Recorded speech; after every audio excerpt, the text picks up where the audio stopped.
how do you know if your marketing is working? Like, where do you go to look at that? How do you measure it? Do you have a plan in place to actually see what is working? A lot of times, our clients are confused when I want to take their data and make sure that it goes into Airtable, which is a database, as well as their CRM. They don't understand, if we're already putting it into ActiveCampaign, why does it also need to be in Airtable?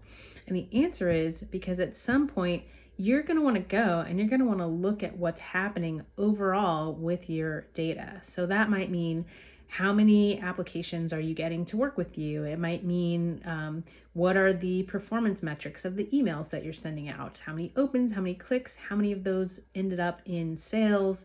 Those kinds of things. And you, trust me, you do not want to go digging around in your ActiveCampaign when the time comes. You want that data somewhere you can see it, and that's Airtable.